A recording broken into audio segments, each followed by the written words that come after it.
untuk mengalami perjumpaan secara pribadi dengan Tuhan, itu memang ada harga yang harus kau bayar. Amin.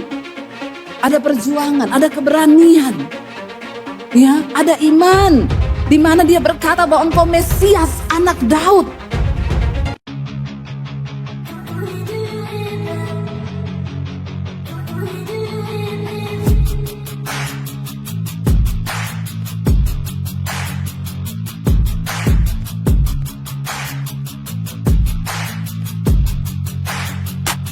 Selamat datang di channel Bela Kebenaran. Kami hadir untuk memberikan informasi opini dan atau fakta terhadap situasi yang sedang terjadi. Mari dukung channel ini dengan cara menekan tombol subscribe dan bunyikan loncengnya. Terima kasih.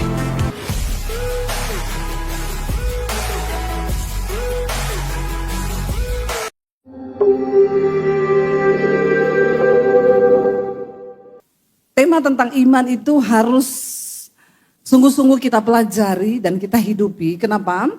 Karena Alkitab berkata, pada waktu Yesus datang kali yang kedua, apa yang Yesus cari?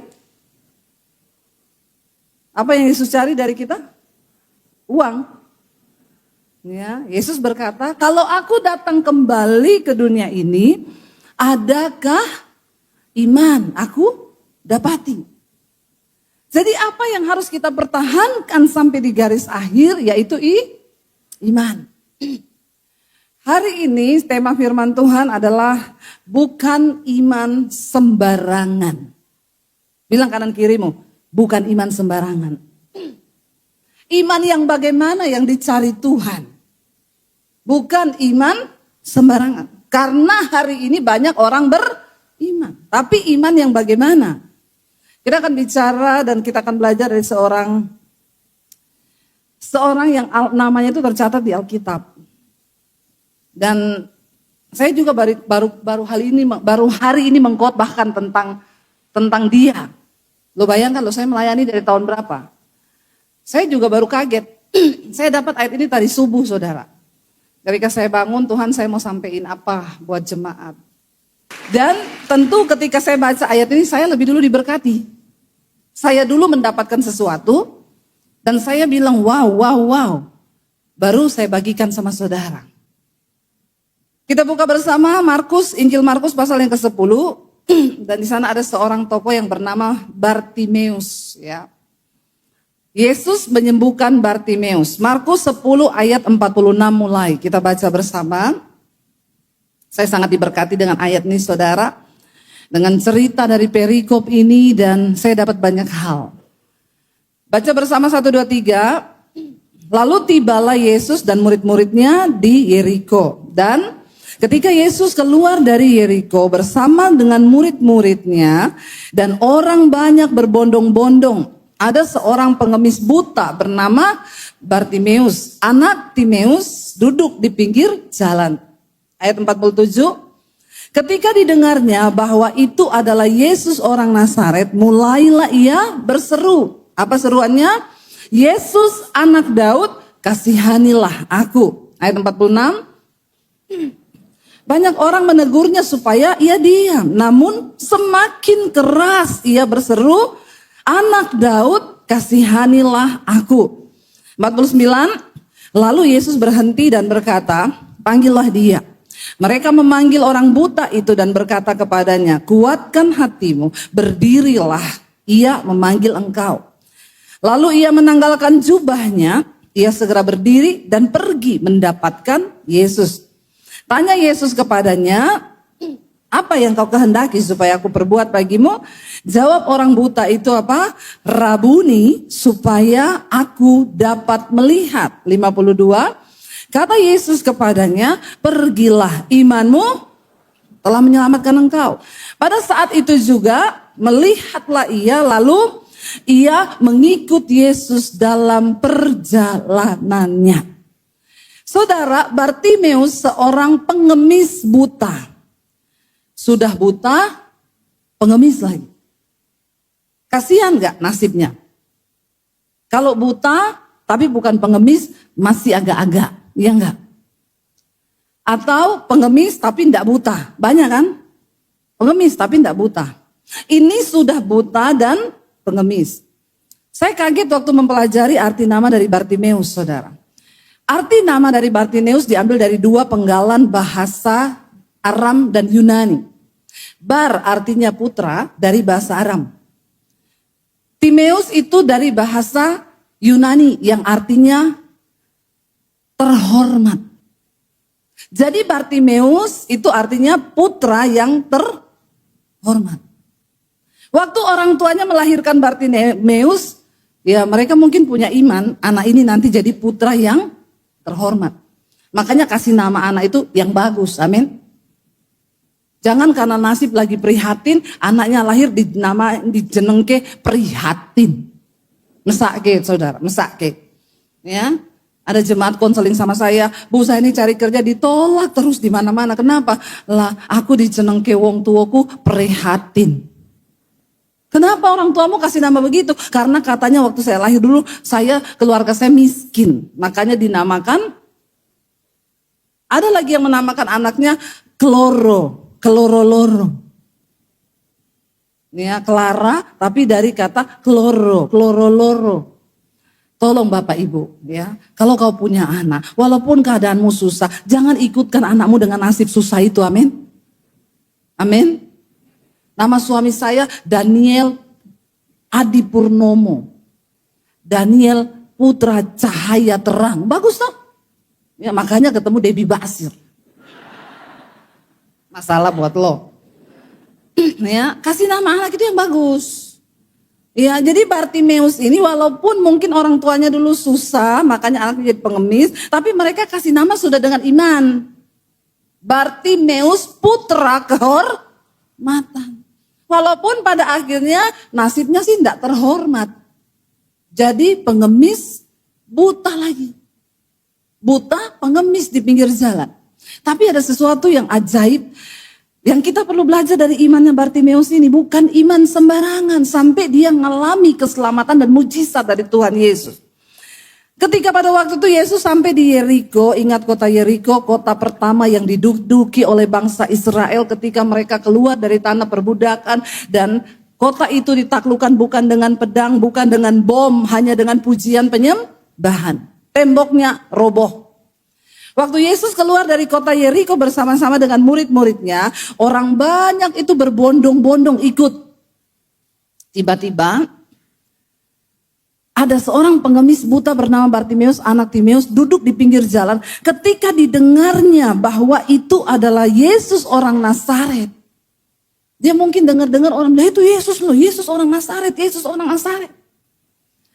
Perhatikan dia berteriak kepada Yesus, ya, teriakannya ini teriakan yang luar biasa saudara. Tidak, bukan iman sembarangan, bukan sebutan sembarangan. Apa yang dia katakan kepada Tuhan Yesus, dia teriak apa? Yesus anak Daud, kasihanilah aku. Saudara tahu, Yesus anak Daud tidak mungkin diteriakan oleh orang-orang biasa.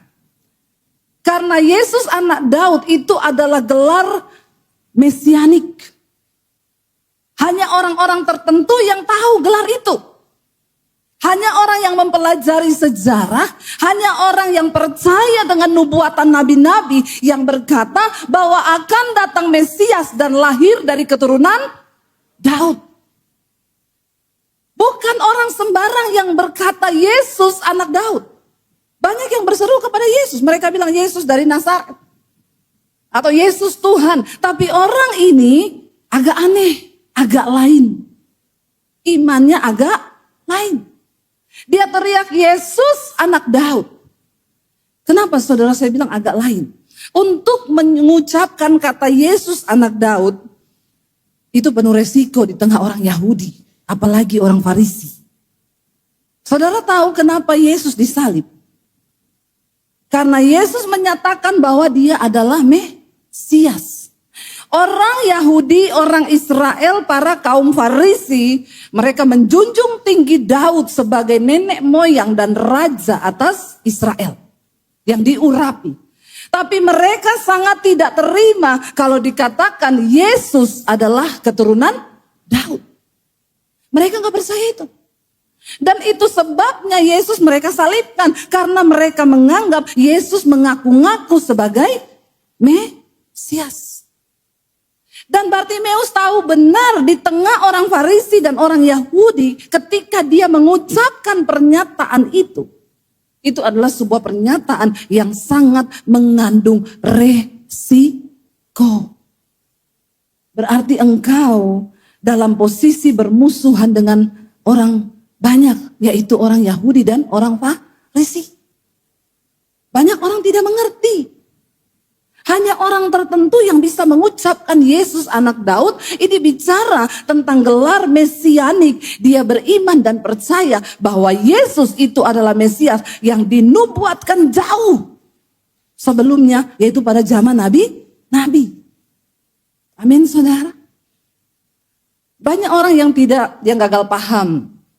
Saya kemarin, saudara, ke Eropa, ya, kita satu grup ke sana, dan saya ketemu dengan seorang, dia bukan orang Kristen, dia bilang begini, Bu, saya tahu ibu pendeta di Indonesia yang cukup terkenal.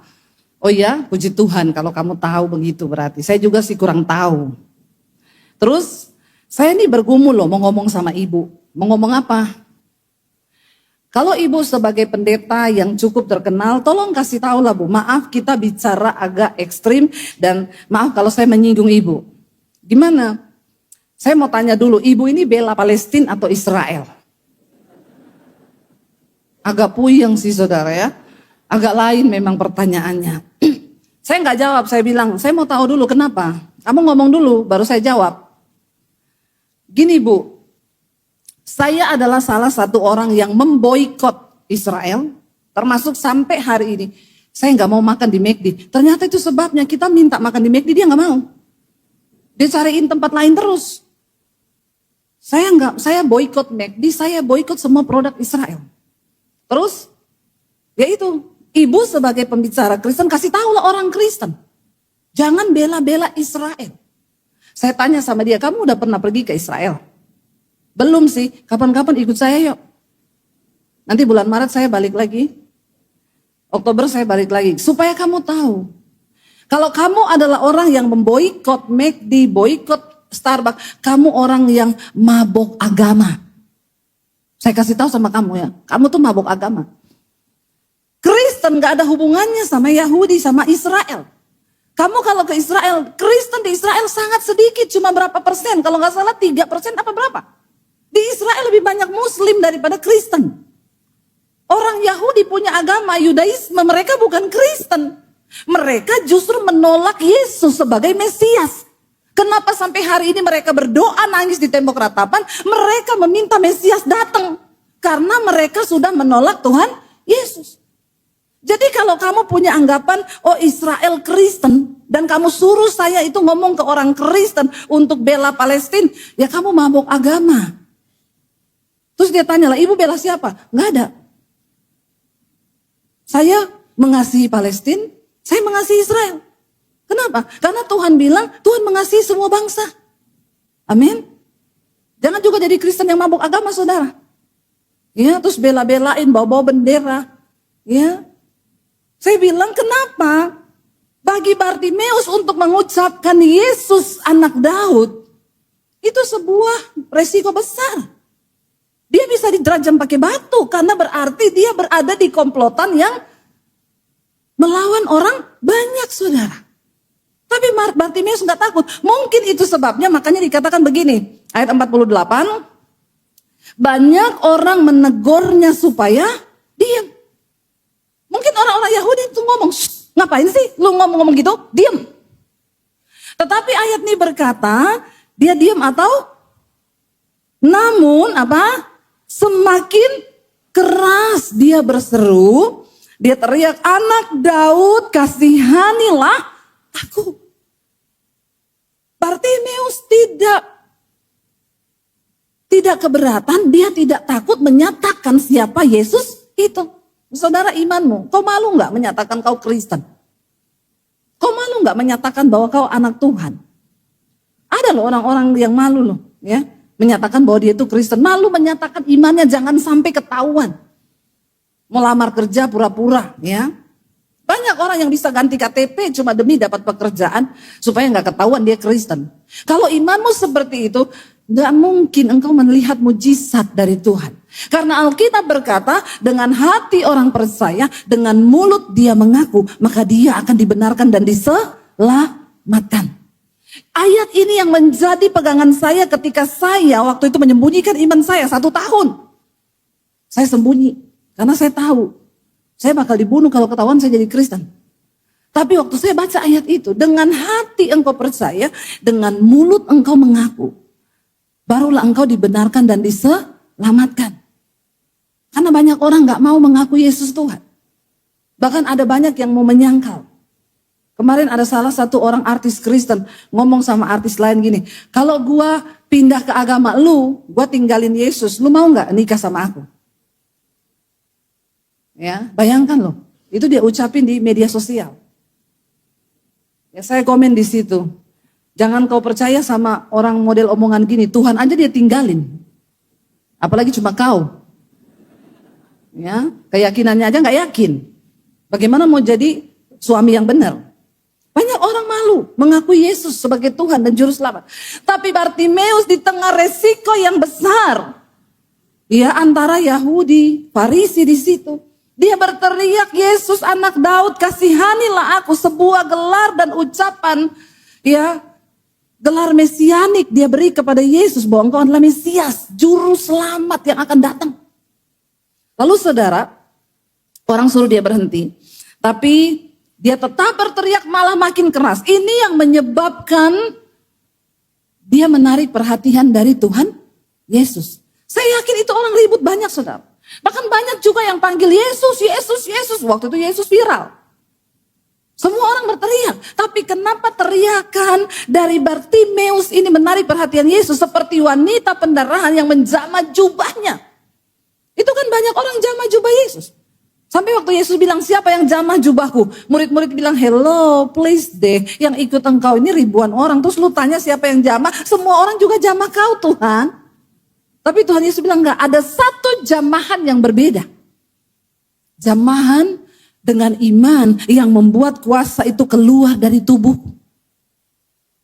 Bartimeus berseru kepada Tuhan dengan seruan yang lain. Yang bukan seruan sembarangan. Itu yang menyebabkan Yesus berhenti dan Yesus berkata apa? Panggil dia. Ya, panggil dia. Lalu mereka memanggil Bartimeus, saudara, untuk mengalami perjumpaan secara pribadi dengan Tuhan. Itu memang ada harga yang harus kau bayar. Amin. Ada perjuangan, ada keberanian. Ya, ada iman. Di mana dia berkata bahwa engkau Mesias, anak Daud. Ya, kalau kau cuma punya iman kekristenan yang biasa-biasa aja, engkau tidak akan mengalami perjumpaan pribadi dengan Tuhan. Apalagi mengalami mujizat Tuhan. Di akhir zaman ini kita perlu Tuhan, kita perlu mujizatnya. Diakui atau tidak saudara, ada banyak hal di dunia ini yang kita gak bisa lakukan dengan kekuatan kita. Kita butuh Tuhan, amin. Kita butuh mujizatnya, amin. Karena itu hampiri Tuhan, jangan seperti kebanyakan orang. Bayar harga dengan keberanian yang gigih. Sekalipun kau akan dicemooh, sekalipun orang mencibir, sekalipun mungkin nyawa taruhannya. Punyalah iman, bukan iman sembarangan. Iman yang agak lain dari kebanyakan orang. Jangan punya iman rata-rata, amin. Kau gak akan mengalami apa-apa. Cuma minggu ke gereja, yang penting ke gereja lah ya. Yang penting inilah ya, ya sudahlah pokoknya gini. Apa yang kau mau alami dari Tuhan? Orang yang berani bayar harga, mereka akan melihat penyertaan mujizat Tuhan di dalam hidup mereka. Kenapa saya bisa seperti hari ini saudara? Ya jangan iri. Harga yang saya bayar untuk mengikut Tuhan Yesus. Saya mati-matian, mati pun gak apa-apa. Pokoknya aku percaya sekali percaya Yesus. Aku akui dia sebagai Mesias dan Juru Selamat bagiku. Wis mati gak apa-apa Tuhan, aku tetap percaya engkau. Suruh pilih keluarga atau Yesus, saya pilih Yesus. Kenapa? Karena dia sampai pada kekekalan. Amin saudara. Iman yang agak lain seperti ini menarik perhatian Tuhan dan Tuhan menoleh dan berkata panggil dia. Itu banyak orang saudara. Tapi Tuhan tunjuk panggil dia. Karena ada sebuah seruan iman yang menyatakan bahwa dia adalah Mesias keturunan Daud. Dan itu tidak semua orang percaya. Lalu saudara, orang memanggil dia dan berkata, kuatkan hatimu, berdiri, sebab dia memanggil engkau. Apa yang dilakukan Bartimeus pertama kali? Ayat yang berikutnya berkata apa? Ayat 50 baca. Lalu ia menanggalkan jubahnya. Ia segera berdiri dan pergi mendapatkan Yesus. Ketika Yesus panggil dia, apa yang dilakukan pertama? Menanggalkan jubah. Jubah bagi orang Israel itu bukan sembarangan. Jubah bicara tentang jabatan, otoritas. Jubah yang dipakai Simeon pada saat itu, jubah yang melambangkan ya dia seorang pengemis. Hidupnya, hidup lamanya ya seperti itu. Tapi ketika dia akan menghampiri Tuhan Yesus, dia tanggalkan semua hidup lamanya. Statusnya, dia tanggalkan semua egonya, dia tanggalkan. Jubah itu bicara tentang keakuannya, pengakuan diri. Kau gak bisa ikut Tuhan Yesus kalau engkau tidak menanggalkan semua keakuanmu. Karena syarat untuk mengikut Tuhan Yesus, ya, syarat mengikuti Yesus dikatakan apa saudara? Coba kita buka bersama. Matius 16 ayat 24. Matius 16 ayat 24, apa yang Yesus bilang? Lalu Yesus berkata kepada murid-muridnya, setiap orang yang apa? Yang mau mengikut aku, ia harus menyangkal dirinya, memikul salibnya dan mengikut aku. Ini yang dilakukan Bartimeus. Menanggalkan jubah artinya menyangkal diri. Menanggalkan keakuanku. Aku akan menghadap raja di atas segala raja. Tidak ada keakuan lagi yang kita bawa. Tuhan, aku ini hamba, aku perlu engkau. Segala egoku, kesombonganku, hartaku, jabatanku, semua aku tinggalkan. Menyangkal diri, memikul salib, lalu mengikut Yesus. Kita gak bisa ikut Tuhan dengan keakuan kita. Ya pokoknya prinsip saya begini, kalau gak begini gak bisa, enggak. Waktu kau mengikut Tuhan, kau harus menyangkal dirimu. Walau kau tidak mau mengampuni secara manusia, saya gak bisa mengampuni. Tapi Tuhan bilang kau harus mengampuni, kau harus lakukan waktu kau mau mengikut Yesus. Itu artinya menanggalkan jubah. Amin. Saya ketemu ibu-ibu. Saya bu sakit hati sama orang itu. Ampuni aja bu, cuma dari perkataan ngapain sih, gak rugi toh. Saya bu sekali jengkel sama orang, seumur hidup gak saya ampuni. Dalam hati saya sombong amat. Tuhan aja ampuni kau, kenapa kau gak mau mengampuni orang lain? Bu kalau ibu begitu, ibu gak masuk surga loh. Ibu gak masuk surga saya bilang ya, ibu gak masuk surga, pertahankan aja terus itu. Ibu mau masuk surga atau tidak? Ya mau. Terus ibu ngapain gak mengampuni? Ya itu prinsip saya, berarti kau belum menanggalkan keakuan. Jangan pakai prinsip. Tanggalkan semuanya dan mulai belajar untuk mengikut Tuhan Yesus. Pikul salib. Mengampuni itu berat. Itu namanya pikul salib. Sekarang kan kita udah gak pikul-pikul salib kayu toh. Mengampuni itu pikul salib. Hidup dalam kekudusan itu pikul salib. Buang dosa, kenajisan, percabulan, homo, lesbi, buang itu pikul salib. Gak gampang, tapi itu syarat mengikut Tuhan Yesus, saudara. Lalu dikatakan di sana, saudara, akhirnya Yesus berkata, ayo panggil dia. Dia tanggalkan jubahnya. Lalu perhatikan ayat 51. Yesus bertanya, saudara. Apa? Tanya Yesus kepadanya, apa yang kau kehendaki supaya aku perbuat bagimu? Kalau kira-kira hari ini Yesus berdiri di depan saudara dan bertanya, apa yang kau mau? Coba bayangkan Yesus hari ini depanmu dan bertanya, apa yang kau mau aku buat? Yang meminta uang angkat tangan. Ya. Yang mata duitan angkat tangan.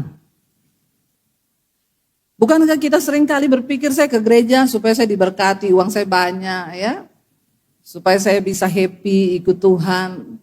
Kan banyak orang berpunya iman seperti itu. Bartimeus tahu apa yang dia perlukan, apa yang penting, apa yang terpenting daripada yang penting. Di hidup ini banyak yang penting, tapi ada yang terpenting. Dia bisa nggak ketemu Yesus minta uang? Kesempatan loh, ketemu Tuhan ini ditanya lagi mau apa? Kalau saudara pulang ke rumah dapat botol, saudara gosok-gosok keluar jin. Dia tanya, berikan 3 permintaan. Saudara minta apa? Penting kita tahu apa yang kita butuhkan hari ini. Bartimeus menyadari Kebutuhan utamanya dia bukan uang, padahal dia pengemis loh. Pengemis itu selalu konotasinya apa? Duit. Dia kan bisa minta kaya, Tuhan bisa dong kasih kaya mobil BMW dong Tuhan. Dari pengemis ini gak punya apa-apa, kasih rumah besar, kasih BMW kan. Tapi dia tidak minta itu, dia tahu apa yang menjadi kebutuhan dasarnya. Dia bilang apa? Rabuni, ya, supaya aku dapat melihat. Perhatikan kata-kata panggilannya terhadap Tuhan Yesus. Rabuni. Apa itu Rabuni, saudara? Rabuni itu bicara tentang guru, master, tuanku. Dan itu bicara tentang hubungan yang dekat. Dia nggak panggil Tuhan, enggak loh, Rabuni. Bukan orang sembarangan bisa panggil orang Rabuni. Saya kasih contoh begini. Saya ketemu orang yang baru saya kenal nih, saya baru tahu orang itu. Dan dia juga baru pertama ketemu saya. Dia peluk saya, dia bilang gini, aduh mentor rohaniku. Padahal saya baru tahu dia nih. Dan dia juga baru tahu saya. Saya bilang gini, kenapa ibu bisa bilang saya mentor ibu? Tiap hari saya dengerin khotbah ibu. Dia tahu cerita saya dari awal sampai akhir. Dia bilang, Bu, saya tahu waktu ibu pulang ke Solo naik motor. Saya tahu waktu ibu ya dilepaskan sama suami ibu, didoakan kepahitan. Saya tahu semua khotbah saya, dia tahu dari A sampai Z. Pantas kalau dia menyebut saya mentor, guruku, mentorku. Dia tahu semua tentang saya. Nggak mungkin ada orang yang nggak tahu khotbah saya, ketemu di pasar terus, wah mentorku. Aneh juga tuh, saya tanya misalnya, ibu tahu saya? Enggak. Lah kenapa kamu sebut saya mentor? Ya pengen aja, itu gila ya. Saudara menyebut orang mentor, saudara menyebut seseorang mentor itu gampang atau susah? Untuk menyebut seseorang itu mentormu susah atau susah? Susah dong, karena nggak semudah itu. Saudara ketemu orang di lift terus gini, halo mentorku. Kan nggak mungkin, ada alasan untuk saudara menyebut dia Rabuni, guruku, mentorku, pembimbingku. Itu harus muncul dari sebuah hubungan di mana engkau tahu tentang dia, engkau mengerti tentang dia, engkau punya harapan kepada dia dan engkau menaruh imanmu hanya kepada dia. Ada sebuah hubungan yang dekat. Perhatikan, Bartimeus nggak tahu Yesus. Dia cuma dengar dari orang. Tapi dia imani cerita dari kitab Taurat, dari kitab nabi-nabi bahwa akan datang Mesias, keturunan Daud. Dan waktu Yesus datang ada iman dalam dirinya. Baru kali itu dia ketemu Yesus, tapi dia bilang Rabuni. Buat supaya aku bisa melihat. Saudara, dia tahu apa yang dia perlukan. Orang Kristen sekarang tidak tahu kebanyakan apa yang dia perlukan. Pokoknya mintanya duit terus. Tapi yang di sini tidak, amin. Haleluya ya, orang Surabaya ini tidak pernah minta duit sama Tuhan, amin. Mintanya perkenanan Tuhan, amin. Insya Allah. Kau menertawakan dirimu sendiri soalnya. Gak pernah minta uang kan? Gak pernah minta sukses kan? Kalau ditanya Tuhan apa yang engkau butuhkan? Perkenananmu Tuhan. Orang Surabaya ini memang luar biasa. Ya, mintanya perkenanan Tuhan. Kita harus tahu apa yang kita butuhkan dan apa yang kita inginkan. Pengemis itu ingin uang. Pasti namanya juga pengemis. Ya, mana ada pengemis kalau ketemu orang butuh perhatian?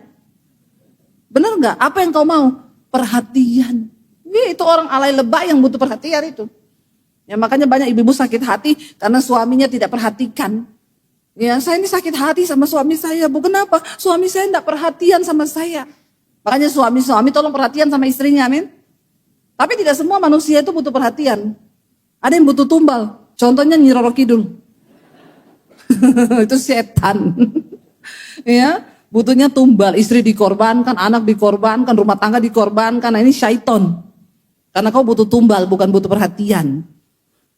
Ya, dia butuh uang, saudara. Dia pengennya uang. Ketemu pengemis, itu pasti minta uang. Tapi orang ini bilang, Rabuni, mentorku, guruku, beri aku kesembuhan, aku pengen melihat. Lalu kata Yesus kepadanya, pergilah. Apa? Imanmu telah menyelamatkan engkau. Yesus enggak tumpang tangan. Yesus nggak minta minyak urapan, lalu gosok di atas kepalanya. Yesus tidak melakukan apapun.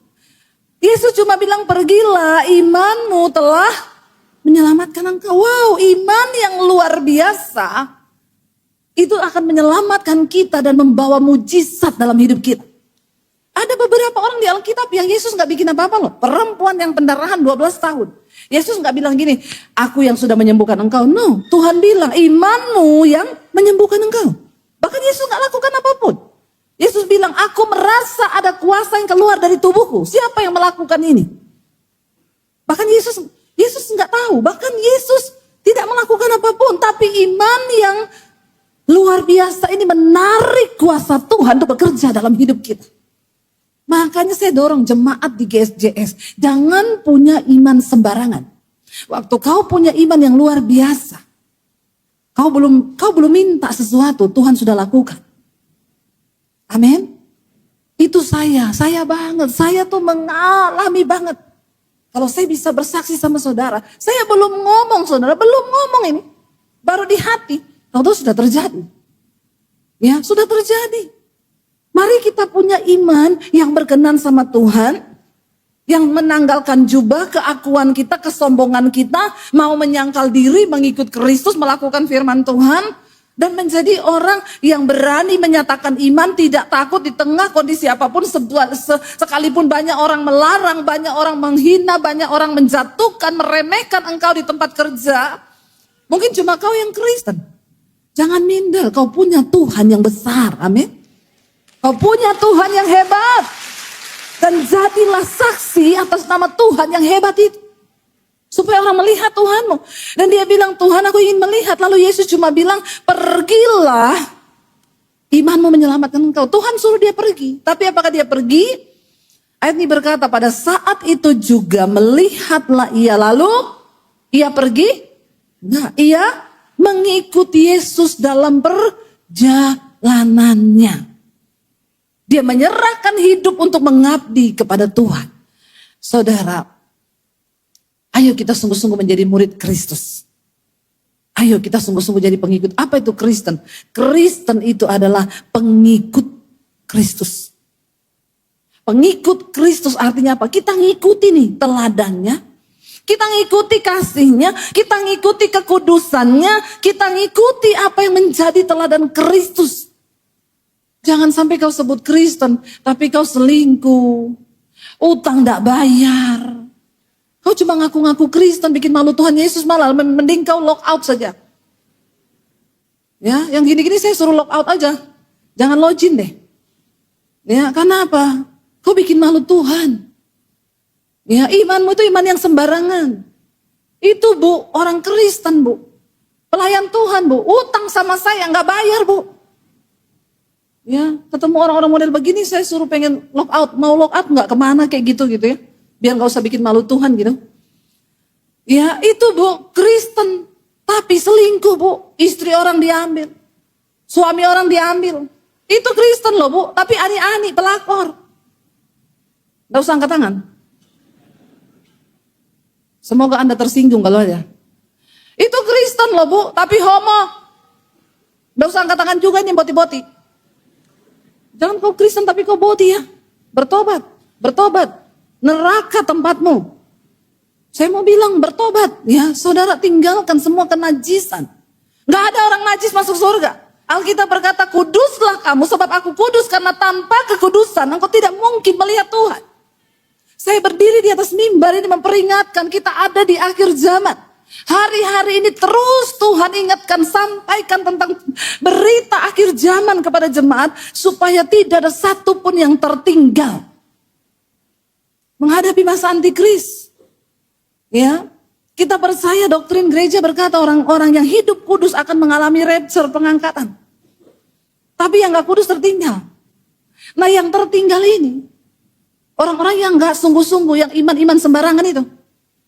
Itu yang Tuhan Yesus bilang, kalau aku datang kembali ke dunia ini, adakah iman aku dapati? Udah gak ada. Belum ada antikris aja kau udah gak sungguh-sungguh sama Tuhan. Apalagi kalau ada antikris. Di masa antikris tidak ada lagi keselamatan. Kecuali kau bayar dengan darahmu sendiri, kepalamu dipenggal. Kau tetap percaya Yesus, dipenggal, mati, selamat. Ini adalah zaman kasih karunia. Kau tobat, Tuhan terima. Diberi kekuatan Roh Kudus untuk memimpin hidup kita ini dalam kekudusan. Milikilah iman yang berbeda. Tanggalkan jubah, tanggalkan semua dosa, tanggalkan kesombongan, tanggalkan amarah, kepahitan. Buang semua itu dan mulai ikut Tuhan. Amin, saudara. Ikut Yesus. Ya, sungguh-sungguh berkata, aku mau ikut Yesus. Bartimeus, Tuhan bilang pergilah, disuruh pergi. Tapi Alkitab mencatat, dia nggak pergi. Sebaliknya dia mengikut Yesus. Saya cuma mau bilang saudara, mengikut Yesus itu indah. Saya ini dulu bukan orang yang bukan pengikut Kristus. Saya merasakan bagaimana di luar Yesus itu tidak ada damai sejahtera. Di luar Yesus tidak ada kebahagiaan. Ketika saya ikut Yesus memang menderita. Saya kehilangan keluarga, kehilangan kenyamanan, kehilangan uang, kehilangan. Saya tidak punya uang 1 sen pun. Saya pernah hidup tanpa uang, tanpa keluarga. Tapi ada damai sejahtera dalam hati saya. Dan itu hanya bisa kita dapatkan waktu kita sungguh-sungguh mengikut Yesus. Ayo ikut Yesus sungguh-sungguh saudara. Buang semua hal yang tidak berkenan. Kejar perkenanan Tuhan hari-hari. Kita ada di masa-masa yang terakhir. Lihat dunia sekarang bergoncang. Berita tentang perang gak main-main. Bisa terjadi picu perang dunia 3 di depan mata. Kekacauan. Pada hari itu Alkitab berkata bahkan uang tidak bisa menolong.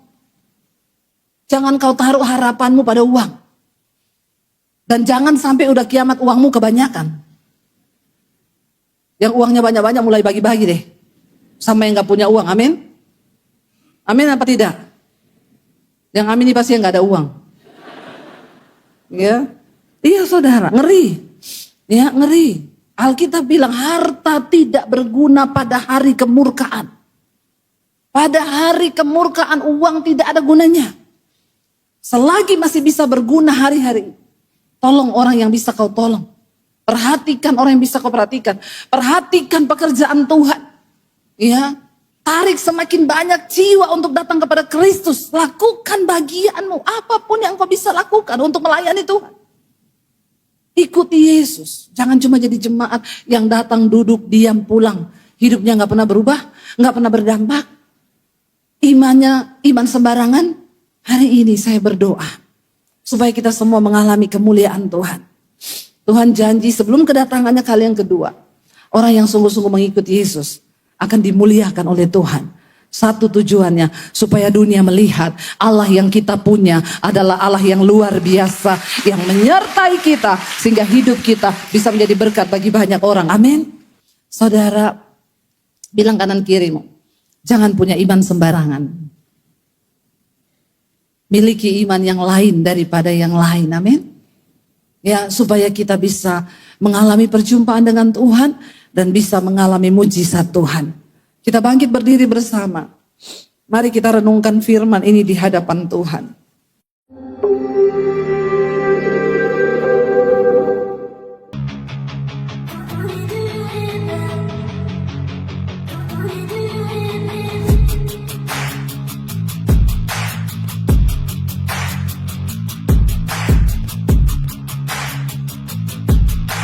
Terima kasih sahabat sudah menyaksikan tayangan kami hari ini.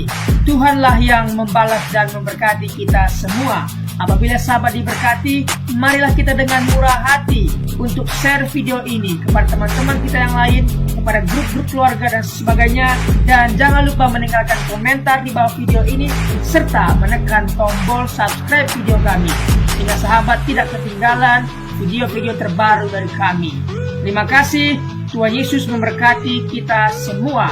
Dan dengarkanlah firman Tuhan singkat ini. Mintalah maka akan diberikan kepadamu. Carilah maka kamu akan mendapat. Ketuklah maka pintu akan dibukakan bagimu. Kita harus melakukan sesuatu sampai sesuatu itu akan terwujud atas hidup kita. Minta, cari dan ketuklah maka Tuhan pasti membukakan pintu. Lukas 18 ayat 1. Yesus mengatakan suatu perumpamaan kepada mereka untuk menegaskan bahwa mereka harus selalu berdoa dengan tidak jemu-jemu. Kita berdoa dengan tidak jemu-jemu. Terus minta maka pasti akan diberikan.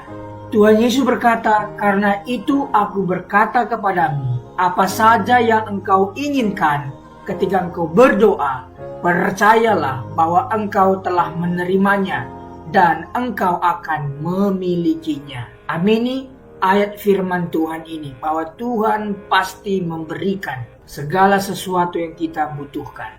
Semoga Allah, sumber pengharapan, memenuhi kamu dengan segala sukacita dan damai sejahtera dalam iman kamu, supaya oleh kekuatan Roh Kudus kamu berlimpah-limpah dalam pengharapan. Terima kasih. Apabila sahabat ada komentar dan pendapat yang lain terhadap video hari ini, boleh tuliskan komentarnya, pendapatnya di kolom komentar di bawah video ini, sehingga kita boleh diskusi di sana.